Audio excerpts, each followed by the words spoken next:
नमस्कार, मैं हूं आपके साथ हिमानी नैथानी। सुबह के 8 बजने को हैं और हमेशा की तरह लेकर हम हाजिर हैं फटाफट खबरों के सफर को। तो आइए शुरुआत करते हैं सारा देश 100 खबरों की। जेएनयू छात्र संघ के अध्यक्ष कन्हैया कुमार ने छात्रों की जनसभा में सरकार पर जमकर निशाना साधा। कन्हैया ने कहा कि जेएनयू को सोच समझकर निशाना बनाया गया। कन्हैया ने अपने भाषण में कहा कि पहले मैं सिस्टम को सिर्फ पढ़ता था, लेकिन इस बार सिस्टम को झेला है। कन्हैया ने कहा कि हम एबीवीपी को दुश्मन की तरह नहीं, विपक्ष की तरह देखते हैं। अपने भाषण में कन्हैया ने पीएम मोदी पर सीधा हमला किया और पुलिस के साथ बिताए पल जेएनयू के छात्रों के साथ साझा किए। कन्हैया ने मोदी सरकार के खिलाफ छात्रों को एकजुट होने की अपील की। कन्हैया ने कहा कि हम भारत से आजादी नहीं बल्कि भारत में आजादी की मांग कर रहे हैं। कन्हैया के मुताबिक देश की समस्याओं से आजादी मिलने तक हमारी जंग जारी रहेगी। कन्हैया ने यह भी कहा कि सरकार देश में ध्यान भटकाऊ प्रस्ताव लाई है, जिसके तहत समस्याओं से लोगों को ध्यान भटकाया जा रहा है। कन्हैया ने यह भी कहा कि हर हर मोदी कहने वाले अब हर से परेशान हैं। कन्हैया ने इस बात पर विरोध जताया कि जेएनयू का साथ देने वालों पर भी केस दर्ज किया गया। उन्होंने सुब्रमण्यम स्वामी को बहस करने की चुनौती भी दी। कन्हैया ने अपने भाषण के दौरान अपने परिवार का जिक्र किया और कहा कि जेएनयू में पढ़ने वाले छात्रों के पिता गरीब किसान हैं, उनके भाई सीमा पर देश के लिए लड़ते हैं। जेएनयू में छात्रों ने शहीदों को सलामी दी। कल तिहाड़ जेल से रिहा होने के बाद पुलिस ने कन्हैया को गुपचुप तरीके से जेएनयू पहुंचाया। कन्हैया को हाईकोर्ट से 6 महीने की अंतरिम जमानत मिली है। कन्हैया कुमार की जमानत के बाद जेएनयू कैंपस में छात्रों ने विजय मार्च निकाला। एसएफआई और आइसा के छात्रों ने ढोल और गाजे बाजे के साथ विक्ट्री मार्च निकाला। कन्हैया की रिहाई के बाद बिहार में बेगूसराय के उसके बेहद गांव में भी जमकर जश्न मनाया गया। परिवार और गांव के लोगों ने एक दूसरे को रंग लगाकर खुशी का इजहार किया। जेएनयू अध्यक्ष कन्हैया कुमार को जमानत मिलने पर गोरखपुर में अम्बेडकरवादी छात्रों ने जमकर जश्न मनाया। छात्रों ने आतिशबाजी के साथ ही अबीर गुलाल भी खेला। आरएसएस प्रमुख मोहन भागवत ने भी जेएनयू मामले पर पहली बार बयान दिया। भागवत ने कहा कि आजकल देश में भारत माता की जय बोलना लोगों को सिखाना पड़ता है। आरएसएस के सर कार्यवाह भैयाजी जोशी ने कहा कि जेएनयू में अगर देश विरोधी गतिविधियां चल रही हैं तो उसे कड़ाई से रोकना चाहिए। जोशी ने कहा कि विश्वविद्यालय प्रशासन को इसकी चिंता करनी चाहिए। लोकसभा में राष्ट्रपति के अभिभाषण पर जवाब देते हुए पीएम मोदी ने राहुल गांधी समेत पूरे विपक्ष पर जोरदार पलटवार किया। पीएम ने संसद में हो रहे हंगामे पर कहा कि इससे सिर्फ सत्ता पक्ष या देश ही नहीं बल्कि विपक्ष का सबसे ज्यादा नुकसान होता है। पीएम ने कहा कि संसद में बिल पास कराने की कोशिश होनी चाहिए। उन्होंने राहुल गांधी पर चुटकी लेते हुए कहा कि कुछ लोगों को नई योजनाएं देर से समझ आती हैं। राहुल गांधी पर निशाना साधते हुए पीएम मोदी ने कहा कि कुछ सांसद मनोरंजन भी कराते हैं, जिसके चलते विपक्ष के प्रतिभावान सांसद बोल नहीं पाते। पीएम मोदी ने कहा कि सत्र के दौरान एक हफ्ता ऐसा तय किया जाए जिसमें पहली बार सांसद बनकर आए नेताओं को बोलने का मौका मिले। फिर उन्होंने हंसते हुए कहा कि वो ऐसा इसलिए नहीं कह रहे कि वो खुद पहली बार सांसद बने हैं। वहीं राहुल की फेयर एंड लवली वाले बयान के खिलाफ बीजेपी स्पीकर को नोटिस अब देगी। बीजेपी ने इस मुद्दे पर देशव्यापी मुहिम चलाने की योजना बनाई है। बीजेपी नेता किरीट सोमैया ने लोकसभा अध्यक्ष को चिट्ठी लिखकर मांग की है कि वीर सावरकर के मुद्दे पर राहुल गांधी को माफी मांगनी चाहिए। उन्होंने आरोप लगाया कि राहुल गांधी ने संसद में सावरकर का अपमान किया है। केंद्रीय मंत्री रामशंकर कठेरिया के आगरा में दिए गए बयान को लेकर गृह मंत्री राजनाथ सिंह ने उन्हें क्लीन चिट दे दी है। राज्यसभा में चर्चा के दौरान गृह मंत्री ने कहा कि उन्होंने भाषण की पूरी सीडी देखी और उन्हें कुछ भी आपत्तिजनक नहीं लगा। रामशंकर कठेरिया पर आरोप है कि उन्होंने आगरा में बीएचपी नेता की हत्या को लेकर भड़काऊ भाषण दिया। हालांकि कठेरिया ने इन आरोपों से इनकार कर दिया था। दिल्ली के मुख्यमंत्री अरविंद केजरीवाल, आम आदमी पार्टी के नेता संजय सिंह और सांसद भगवंत मान के खिलाफ लुधियाना में आपराधिक केस दर्ज कराया गया है। तीनों नेताओं पर खालिस्तान के समर्थक और आतंकी भिंडरावाला के जन्मदिन के मौके पर विवादित पोस्टर बांटने का आरोप है। कांग्रेस उपाध्यक्ष राहुल गांधी आज से 2 दिनों के असम दौरे पर जा रहे हैं। इस दौरान वो पदयात्रा और कई सार्वजनिक कार्यक्रमों में हिस्सा लेंगे। कांग्रेस उपाध्यक्ष राहुल गांधी के खिलाफ गुवाहाटी में आरएसएस के लोगों ने अवमानना का केस दर्ज करवाया है। दरअसल दिसंबर में राहुल गांधी ने कहा था कि गुवाहाटी में एक मंदिर में घुसने से आरएसएस के लोगों ने रोक दिया था। असम विधानसभा चुनाव में बीजेपी और एजीपी यानी कि असम गण परिषद के साथ मिलकर बीजेपी चुनाव लड़ेगी। राज्य की 126 सीटों में से 24 पर एजीपी और बाकी पर बीजेपी और दूसरे सहयोगी मिलकर लड़ेंगे। धर्मशाला में होने वाले भारत पाकिस्तान मैच के विरोध में अब शिवसेना भी उतर आई है। शिवसेना ने हिमाचल प्रदेश के सीएम वीरभद्र सिंह का समर्थन करते हुए कहा कि पाकिस्तान के साथ मैच नहीं होना चाहिए। नेपाल के काठमांडू में नेपाल कांग्रेस अधिवेशन में शिरकत करने पहुंचे बिहार के मुख्यमंत्री नीतीश कुमार ने वहां पशुपतिनाथ मंदिर में मत्था टेका और पूजा अर्चना की। हरियाणा की खट्टर सरकार ने जाट आंदोलन के पीड़ितों के पानी के बिल और हाउस टैक्स 1 साल के लिए मुआफ करने का फैसला किया है। यह फैसला हरियाणा कैबिनेट की बैठक में लिया गया। केंद्र सरकार ने आधार कार्ड को अनिवार्य बनाने के लिए संसद में बिल पेश किया। हालांकि कांग्रेस ने आधार बिल को मनी बिल के रूप में पेश करने का विरोध किया। भोपाल में विधानसभा के सामने हुए सड़क हादसे का राष्ट्रीय मानवाधिकार आयोग ने संज्ञान लिया है। आयोग ने राज्य सरकार को नोटिस भेजा है और 2 हफ्ते में जवाब देने को कहा है। अमेठी में एमएलसी चुनावों के दौरान समाजवादी पार्टी सरकार में मंत्री गायत्री प्रसाद प्रजापति और बीजेपी की महिला पोलिंग एजेंट के बीच जमकर नोकझोंक हुई। बीजेपी की महिला पोलिंग एजेंट का आरोप है कि गायत्री प्रसाद प्रजापति बूथ कैप्चरिंग की कोशिश कर रहे थे। गायत्री प्रसाद अपने कार्यकर्ताओं के साथ वहां मतदान करने पहुंचे थे। अफगानिस्तान के पूर्व राष्ट्रपति हामिद करजई ने पीएम मोदी की जमकर तारीफ की। करजई कानपुर आईआईटी के एक कार्यक्रम में शिरकत करने आए थे। उत्तर प्रदेश की बोर्ड परीक्षाओं में नकल का सिलसिला जारी है। बस्ती में भी नकल माफिया जिला प्रशासन पर भारी बढ़ते नजर आ रहे हैं। पठानकोट हमले को लेकर बनाई गई पाक एसआईटी 14 मार्च से पहले भारत का दौरा कर सकती है। सूत्रों के मुताबिक एनआईए और पाक एसआईटी के एक दूसरे के संपर्क में हैं। पाकिस्तान की तरफ से सीमा पार से घुसपैठ का एक बड़ा षड्यंत्र सीमा सुरक्षा बल ने विफल किया है। जम्मू के आरएसपुरा सेक्टर में जवानों ने एक सुरंग का पता लगाया है, जो कि पाकिस्तान की तरफ से खोदी गई है। जम्मू कश्मीर के शोपियां जिले में आतंकियों ने बीजेपी जिला अध्यक्ष शब्बीर कादरी को घर में घुसकर जान से मारने की कोशिश की। कादरी के मुताबिक आतंकियों ने उनके घर का दरवाजा खटखटाया और दरवाजा न खोलने पर अंधाधुंध फायरिंग की। बेंगलुरु चर्च स्ट्रीट मामले में आरोपी आलमजेब अफरीदी ने पुलिसिया पूछताछ में कई आतंकी योजनाओं का खुलासा किया है। आलम पर बेंगलुरु चर्च स्ट्रीट में एक रेस्टोरेंट के बाहर बॉम्ब ब्लास्ट करने का आरोप है। पूछताछ में आलम ने यह भी कबूल किया है कि 2014-15 में इजरायली वीजा सेंटर में लगाई गई आग के पीछे उसी का हाथ था। इधर गाजीपुर में सीआरपीएफ द्वारा आरटीआई के जवाब में मुस्लिम धर्म को आतंकी धर्म बताने की खबर को सीआरपीएफ ने खारिज किया है। सीआरपीएफ ने कहा कि याचिकाकर्ता ने आरटीआई से छेड़छाड़ की है और उस पर केस दर्ज किया जाएगा। अवैध हथियार रखने के मामले में अभिनेता सलमान खान को जोधपुर की सीजेएम कोर्ट में 10 मार्च को पेश होना होगा। इस मामले में सभी गवाहों की गवाही पूरी हो चुकी है। विजय माल्या की मुश्किलें बढ़ने वाली हैं। सीबीआई ने किंगफिशर और उसके तत्कालीन मैनेजमेंट के खिलाफ धोखाधड़ी का केस दर्ज किया है। दरअसल किंगफिशर पर कुछ बैंकों से लगभग 7,000 करोड़ रुपए की धोखाधड़ी का आरोप है। मामला 2004 और 12 के बीच का है। सुप्रीम कोर्ट से हक में फैसला आने के बाद मुंबई के डांस बार फिर सजने संवरने लगे हैं। हाल यह है कि बार बालाओं की मांग तेज हो गई है और उनकी भर्ती के लिए वैकेंसीज निकाली जा रही हैं।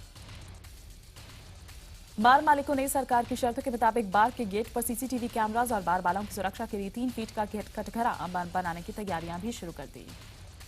दरअसल साल 2005 में कांग्रेस और एनसीपी की सरकार ने डांस बार पर पाबंदी लगा दी थी। इस फैसले से करीब 75,000 बार बालाएं अचानक बेरोजगार हो गई थी। फडणवीस सरकार भी डांस बार के खिलाफ थी। सरकार का पक्ष था कि बार्स में डांस के नाम पर महिलाओं का शोषण होता है, लेकिन सुप्रीम कोर्ट ने यह माना कि बार वालों के लिए डांस रोजगार का जरिया है, जो कि उनसे छीना नहीं जा सकता। महाराष्ट्र सरकार अब इससे जुड़ा नया कानून जल्द से जल्द विधानसभा में लाने पर विचार कर रही है।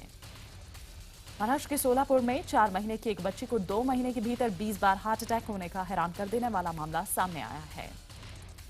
हैरानी की बात यह है कि ये बच्ची ने हर बार मौत को मात दी। मुंबई के sir H N Reliance Foundation अस्पताल में इलाज के बाद अब अदिति ठीक है। डॉक्टर्स को उम्मीद है कि 8 महीने के बाद अदिति सामान्य हो जाएगी। अदिति को वल्कापा नाम की एक दिल की बीमारी है। ये बीमारी 3 लाख में से एक बच्चे को होती है। इस बीमारी के शिकार 90 से 95% बच्चे अपना पहला जन्मदिन तक नहीं मना पाते। शनि सिंगापुर के बाद अब नासिक के त्र्यंबकेश्वर मंदिर पर विवाद उठ गया है। भूमाता ब्रिगेड ने त्र्यंबकेश्वर मंदिर के गर्भगृह में महिलाओं के प्रवेश पर रोक का मुद्दा उठाया है और शिवरात्रि के दिन अंदर जाने का ऐलान किया। पटना एम्स में काम करने वाली एक महिला ने उपनिदेशक अनिल किशोर यादव पर प्रताड़ित करने का आरोप लगाया है। शिकायत के बाद एम्स प्रशासन ने जांच शुरू कर दी है। छत्तीसगढ़ के नारायणपुर में पुलिस और नक्सलियों की मुठभेड़ में पुलिस ने एक महिला नक्सली को मार गिराया। महिला के पास से हथियार बरामद हुए हैं। अमृतसर में भारत पाक सीमा पर एक पाकिस्तानी तोता पकड़ा गया है। इस तोते के पैरों में एक छल्ला पड़ा है जिस पर आजम खान लिखा हुआ है। तोते को किस मकसद से भेजा गया है, उसकी जांच की जा रही है। झांसी में बोरवेल में गिरे 5 साल के एक बच्चे को सही सलामत बाहर निकालने की कोशिशें जारी है। ये बच्चा 40 फीट गहरे बोरवेल में फंसा हुआ है। राजकोट के धारोजी में एक पाटीदार युवक ने जहर पीकर खुदकुशी कर ली। युवक ने अपनी सुसाइड नोट में आरक्षण न मिलने पर खुदकुशी की बात लिखी। दिल्ली के तिमारपुर इलाके में एक टाटा 407 में ड्यूटी पर तैनात हेड कांस्टेबल को टक्कर मार दी, जिससे उसकी मौके पर ही मौत हो गई। 46 साल के हेड कांस्टेबल अब्दुल सबूर ने हाथ देकर टाटा 407 गाड़ी को रोकने की कोशिश की तो ड्राइवर ने रफ्तार बढ़ा दी और हेड कांस्टेबल को घसीटते हुए दूर तक ले गया। वारदात को अंजाम देने के बाद गाड़ी समेत ड्राइवर वहां से फरार हो गया। बाद में गाड़ी को मजनू का टीला इलाके से बरामद कर लिया गया। ड्राइवर अभी भी गिरफ्त से दूर है। इंदौर पुलिस के एक अधिकारी पर शादी का झांसा देकर एक लड़की के साथ 4 साल तक रेप करने का आरोप लगा है। शिकायत मिलने के बाद पुलिस ने आरोपी ईसाई को गिरफ्तार कर लिया है। इंदौर में 3 पुलिस वालों पर एक घर में घुसकर महिलाओं को लूटने का आरोप लगा है। पुलिस ने आरोपी पुलिस वालों समेत 6 को गिरफ्तार कर लिया है। बाड़मेर में एक ज्वेलर की दुकान में गहने खरीदने आई 4 महिलाओं ने गहने पर हाथ साफ कर दिया। चोरी की यह घटना सीसीटीवी में कैद हो गई। नोएडा की लापता फैशन डिजाइनर शिप्रा का 29 फरवरी का आईएनजी वेश्या बैंक में घुसने का वीडियो सामने आया है। बताया जा रहा है कि शिप्रा ने अपना लॉकर ऑपरेट किया था। हालांकि लॉकर से कुछ निकाला या नहीं ये साफ नहीं। पुलिस ने अब तक शिप्रा की गाड़ी से फिंगरप्रिंट्स तक नहीं लिए हैं। पुलिस की दलील है कि जहां गाड़ी मिली थी वहां से घर तक शिप्रा का पति गाड़ी ड्राइव करके ले गया था, इसलिए गाड़ी में फिंगरप्रिंट्स मिलने की संभावना कम है। लखनऊ में 29 साल पर हुए बॉबी हत्याकांड की गुत्थी को पुलिस ने सुलझाने का दावा किया है। इस बाबत एक डॉक्टर समेत 4 लोगों को गिरफ्तार किया गया है। पुलिस के मुताबिक प्रॉपर्टी के लेन देन के विवाद की वजह से हत्याकांड को अंजाम दिया गया था। आरोपी की डॉक्टर नमिश ने अपने मरीज को बॉबी की हत्या की सुपारी दी थी।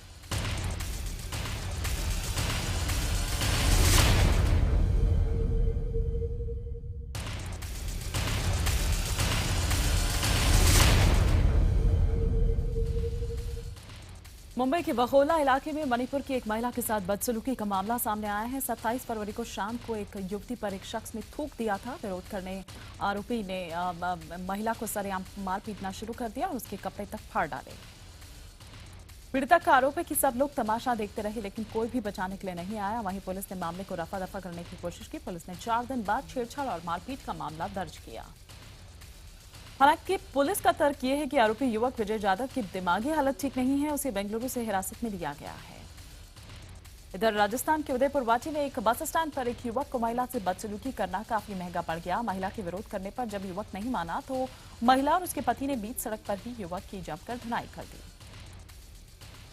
हैदराबाद में एक सॉफ्टवेयर इंजीनियर की हत्या कर दी गई। कार सवार 4 लोगों ने युवक को सड़क पर चाकू मारा और फिर फरार हो गए। त्रिपुरा में बांग्लादेश के 24 नागरिकों को देश में अवैध तरीके से घुसने के आरोप में गिरफ्तार किया गया है। इनमें महिलाएं और बच्चे भी शामिल हैं। श्रीनगर के शॉपिंग मॉल में भीषण आग लगने से 40 दुकानें जलकर खाक हो गई। आग एक रेस्टोरेंट से शुरू हुई। अनुमान यह है कि आग में करोड़ों की संपत्ति का नुकसान हुआ है। जिम कॉर्बेट नेशनल पार्क में एक और हाथी का शव बरामद हुआ है। पिछले 2 महीने में यहां 6 हाथियों की रहस्यमय तरीके से मौत हो चुकी है। राजस्थान के जालौर से शुरू हुए एक चरण पदकों अभियान को अब तो पूरे राज्य में चलाया जाएगा। इस मिशन के तहत जरूरतमंद बच्चों को जूते दिए जाते हैं। घाटी में गर्मी के चलते डल झील के किनारे ट्यूलिप गार्डन में ट्यूलिप ही नहीं है, बल्कि नरगिस और डेजी के अलावा कई फूलों ने वक्त से पहले ही अपना दीदार करवा दिया है। ट्यूलिप गार्डन अब अप्रैल की बजाय महीने से पहले ही यानी कि मार्च में आम लोगों के लिए खुल सकता है।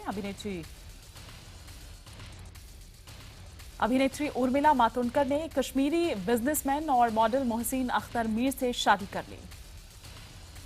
मनोज वाजपेयी की फिल्म अलीगढ़ आज जेएनयू में दिखाई जाएगी। अलीगढ़ एक समलैंगिक टीचर की सच्ची कहानी पर आधारित है। दर्शकों और समीक्षकों की वाहवाही बटोर रही है ये फिल्म। आज प्रियंका चोपड़ा की फिल्म जय गंगाजल रिलीज हो रही है। फिल्म का निर्देशन प्रकाश झा ने किया है। जय गंगाजल साल 2003 में आई फिल्म गंगाजल का सीक्वल है। फिल्म बाहुबली के second part Baahubali the conclusion की रिलीज डेट का खुलासा हो गया है। फिल्म 14 अप्रैल 2017 में रिलीज होगी। उम्मीद है कि दर्शकों को यह पता लग जाए कि कटप्पा ने बाहुबली को आखिर क्यों मारा। इन दिनों बॉलीवुड स्टार्स की फीस में लगातार बढ़ोतरी होती जा रही है। मशहूर गायक अरिजीत सिंह ने कॉन्सर्ट की फीस 50 लाख से बढ़ाकर 1.5 करोड़ कर दी है। अभिनेता टाइगर श्रॉफ के बर्थडे पर उनकी आने वाली फिल्म बागी का पहला पोस्टर लॉन्च किया गया। फिल्म में टाइगर एक गंभीर और विद्रोही रूप में नजर आए। सलमान की सुल्तान और शाहरुख की रईस बॉक्स ऑफिस में क्लैश होने जा रही है। दोनों ही फिल्मों की रिलीज डेट जो है वो आउट हो चुकी है और दोनों ही फिल्में ईद के मौके पर रिलीज होंगी। ह्यूस्टन में चोरों ने हैरत अंगेज तरीके से गन स्टोरी में चोरी को अंजाम दिया। चोरों ने गन स्टोर का दरवाजा तोड़ने के लिए ट्रक का इस्तेमाल किया। इस गन स्टोर में घुसने के बाद चोरों के गिरोह ने ताबड़तोड़ हथियार जमा करने शुरू कर दिए। माना यह जा रहा है कि इस घटना में करीब 10 नकाबपोश लुटेरे शामिल थे और वो 50 से ज्यादा हथियार लूट ले गए। इस्तांबुल में पुलिस स्टेशन पर हमला बोलने वाली 2 महिलाओं को पुलिस ने गोली मार दी। गुयाना की जेल में कैदियों ने जेल प्रशासन के खिलाफ जमकर हंगामा किया और तोड़फोड़ और आगजनी में 16 कैदियों की मौत हो गई। अमेरिकी रक्षा विभाग पेंटागन ने अपनी वेबसाइट को हैक करने के लिए हैकर्स को आमंत्रित किया है। दरअसल अधिकारी ये जांचना चाहते हैं कि उनकी वेबसाइट को हैक किया जा सकता है या नहीं। ग्रीस की सीमा पर मैसेडोनिया में घुसने की कोशिश कर रहे हजारों शरणार्थियों को रोक दिया गया। इस फैसले से नाराज शरणार्थियों ने रेल लाइन को ठप कर दिया। अफगानिस्तान के जलालाबाद में भारतीय वाणिज्य दूतावास पर हुए फिदाइन हमले का सीसीटीवी फुटेज जारी किया गया है। सीसीटीवी फुटेज में दूतावास में कुछ लोग नजर आ रहे हैं, जो फिर अचानक उसके बाद वहां पर विस्फोट हो गया। टीम इंडिया ने T20 एशिया कप में यूएई को हराकर लगातार चौथी जीत दर्ज की। बांग्लादेश के मीरपुर में भारत ने यूएई को 9 विकेट से हरा दिया। 82 रनों के लक्ष्य का पीछा करते हुए भारतीय टीम ने एक विकेट खोकर 11वें ओवर में मैच जीत लिया। भारत की तरफ से रोहित शर्मा ने 39 और युवराज सिंह ने धुआंधार 25 रनों की नाबाद पारी खेली। इससे पहले भारतीय गेंदबाजों के शानदार प्रदर्शन के सामने यूएई की बल्लेबाजी एकदम फेल नजर आई। यूएई की पूरी टीम महज 81 रनों पर ही ऑल आउट हो गई। भारत की तरफ से तेज गेंदबाज भुवनेश्वर कुमार ने 2 विकेट झटके, जबकि भज्जी, पवन, युवराज और पांड्या के खाते में एक एक विकेट गया। वर्ल्ड कप के लिए टीम इंडिया की नई जर्सी सामने आई है। भारत में होने वाली T20 वर्ल्ड के लिए पुरुष और महिला टीम की इस जर्सी की तस्वीर बीसीसीआई ने अपने ट्विटर पेज पर शेयर की है।